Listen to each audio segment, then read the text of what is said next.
What happens when God breaks 400 years of silence? For 4 centuries, God had not spoken through a prophet, no visions, no fresh revelation, nothing. The world grew darker, Israel grew weary, and heaven seemed quiet until this moment. Day number 8, an Advent reading is going to be Luke chapter 1, 5 through 25.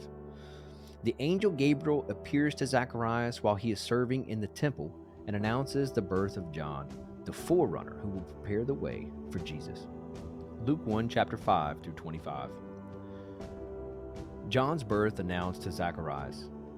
There was in the days of Herod, the king of Judah, a certain priest named Zechariah, one of the division of Abijah.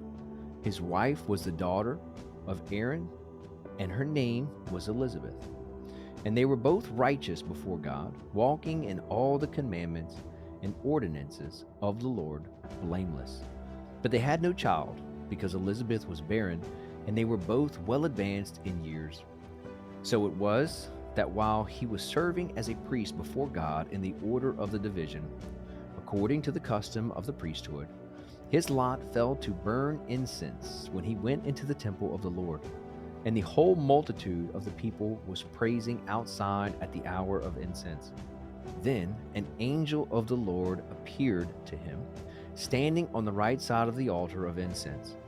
And when Zacharias saw him, he was troubled, and a fear fell upon him. But the angel said to him, "Do not be afraid, Zacharias, for your prayer is heard, and your wife Elizabeth will bear you a son, and you shall call his name John. And you will have joy and gladness, and many will rejoice at his birth, for he will be great in the sight of the Lord, and shall drink neither wine nor strong drink. He will also be filled with the Holy Spirit, even from his mother's womb. And he will turn many of the children of Israel to the Lord their God. He will also go before him in the spirit and power of Elijah, to turn the hearts of the fathers to their children, and the disobedient to the wisdom of the just, to make ready a people prepared for the Lord." And as Zacharias said to the angel, "How shall I know this? For I am an old man, and my wife is well advanced in years." And the angel answered and said to him, "I am Gabriel, who stands in the presence of God, and was sent to speak to you and bring you these glad tidings. But behold, you will be mute and not able to speak until the day these things take place, because you did not believe my words, which will be filled in their own time." And the people waited for Zacharias and marveled that he lingered so long in the temple. But when he came out, he could not speak to them.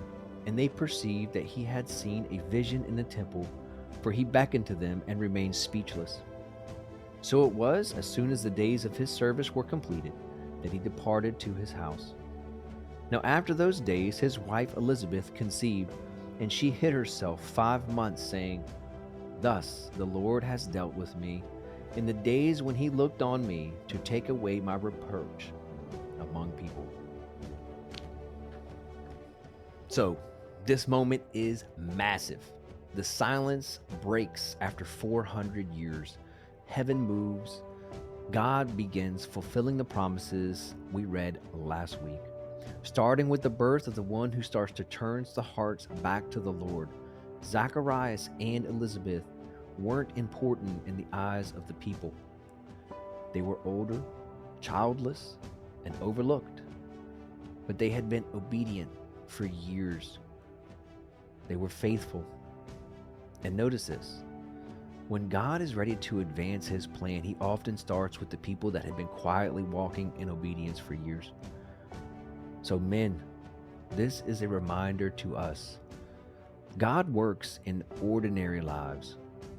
God works in those who are faithful, in private obedience, long before public influence. The most important work that we can do is the work that's inside our own homes, with our family. If you want your home prepared for Christ, live faithfully in silence, not just in the moments of revelation. Again, This is the beginning of fulfillment, the moment heaven speaks. Tomorrow, we move to day 9 and the announcement that changes history forever.